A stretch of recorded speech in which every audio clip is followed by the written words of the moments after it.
Today we're going to evaluate piecewise functions. So what we're given on this first example is we're given the picture and we need to figure out the value of our function at a specific place. We should be familiar with this at least. Back in our first unit, we were talking about function notation. Remember that this is f of x. So what we're asking ourselves on this problem is, when x is -3, what does y equal? So we come over to the graph and we count 1, 2, 3 to the left. And then in our graph, we're going to go up 1, 2, 3, 4, 5 here, which is going to be the answer of f of -3. Try that again. The next one is f of 7. So remember, 7 is x. 1, 2, 3, 4, 5, 6, 7. We counted 7 to the right. And then we're going to go 1, 2, 3, 4, 5, 6, which gives us that value right there. If there's any diciness to this problem, it's going to be the next one, if I remember correctly, f of 3. Well, f of 3, as we count 3 to the right, we have an open circle on our left-hand segment, and we have a closed circle on our right-hand segment. We need to use the closed segment because open circle means not included. So when we count again 1, 2, 3 to the right, we're going to have to go 1, 2, 3, 4 up, which is the value of our f of 3.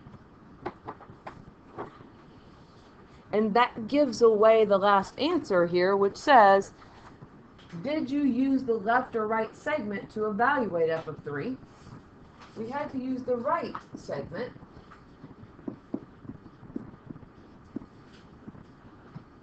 Because there was there is a closed dot on that segment.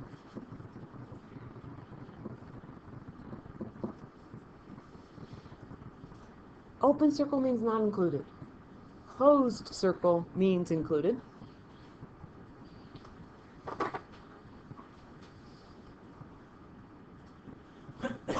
Let's try another. Same kind of thing. We have f of -4. We're going to use the graph at the right to evaluate the following.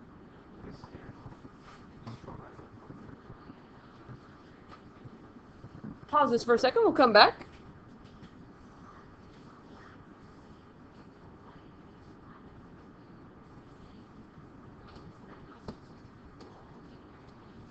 Problem number 2. Use the graph at the right to evaluate the following. F of -4. So we're going to count 1, 2, 3, 4 to the left, and then we're going to find our corresponding y value, which is -2. F of -3. We're going to count 1, 2, 3 spaces to the left. And remember, in this particular part, we need to go to the segment that has the filled in circle, which is going to be the circle it's going to be the farthest to the left ray in this case. So -3 is going to have a value of -2 again. We're not going to use that middle segment because it has open circles on it. Part C, f of -1. We're going to go left, -1, and then we're going to go 1, 2, 3, 4, 5. That's our y value that corresponds with -1. F of 0. This is the dicey one. Well, when we look at this, f of 0 has an open circle on our far right segment, and we have an open circle on our middle segment. We don't have any filled in circles, so when we're evaluating f of 0, we do not have a value that corresponds. We don't have a y value that corresponds to it because those circles are both open. F of 5. Going to the right 5 spaces. 1, 2, 3, 4, 5. And then we can go 1, 2, 3, 4, 5. And 1, 2, 3, 4, 5 here. And then you may be ahead of me. But what's f of negative 2? See if you can fill it in before I fill it in. What do you have? 6. Negative 2. 1, 2. 1, 2, 3, 4, 5, 6. In general, finding these values with the graph is relatively intuitive. You just look at it and you know what you're doing. So it gets a little bit more complicated, but not much more complicated when we're given an equation in function notation to evaluate the following. But if there's any hard part, what it is we need to decide which piece to use when we're evaluating. Because f of negative 10, I'm not sure I don't put that yet, but is still f of x. So x is negative 10. When we look here, we have to look back at our domain. Is x, we have x is less than or equal to 0. We have x is greater than 0. Is negative 10 less than or equal to 0, or is it greater than 0? And it's less than. And that means to figure out this value, we need to go back into the function of negative 2x plus 10. We have to go back into this first one. You're only going to get one answer to these problems. Just one answer. We have to find the right piece or part to use. We're going to take this value of negative 10, we're going to put it back into our equation. So it's negative 2 times negative 10 plus 10. Negative 2 times 10 is 20 plus 10. It was negative 2 times negative 10. So when we simplify 20 plus 10, we get 30, which I write very small there.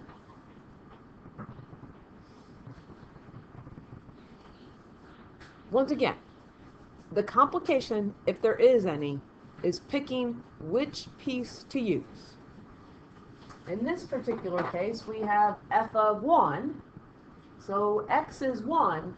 Is 1 less than or equal to 0? No. Is it greater than 0? Yes. So now what we're going to do is we're going to use the function 1/2 x plus 4. We're going to take this value of 1 and we're going to put it back into our function. So it's going to be 1/2 times 1 plus 4. And 1/2 times 1 is 1/2 plus 4. And 1/2 plus 4 is 4.5. Which is what f of 1 equals. F of 0. Well, in our domain, we've got x is less than or equal to 0, and we've got x is greater than 0. Is 0 going to go back into the first equation or the second equation? Going to go back into the first, because there's an equals. Which equation did we use? We're going to use the first equation, because there is an equals in the domain.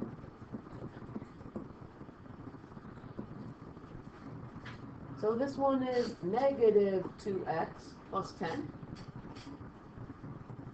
We're going to take this value of 0. We're going to put it back into our equation wherever we see x.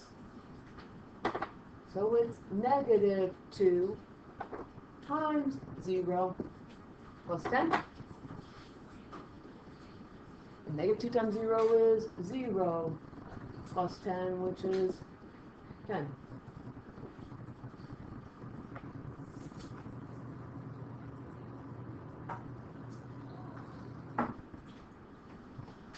One more like this, and you may even be ahead of me. F of x equals 10 and f of x equals negative 3x plus 9 with regards to these different domains. And the hardest part is deciding, are we going to use the first equation or are we going to use the second equation? And even on your practice there's going to be a third equation. But when we see f of negative 2, is negative 2 in between negative 3 and 5? Or is negative 2 in between 5 and 9? Well, negative 2 is in between negative 3 and 5. Well, the only equation that we have for that function, which is the first function, is that it equals 10. There's no x, so we don't have to figure anything out for that one. What we do need to figure out is which equation are we going to use? Are we going to use the first or the second? So the next one, f of 5. Well, is 5 between negative 3 and 5 or from 5 to 9? And hopefully what you notice, because I didn't read that very well, I should have been more specific with my reading, but the top equation says negative 3 is less than x is less than or equal to 5. And because there's an equal to in that problem, we need to use the first equation, which is just 10.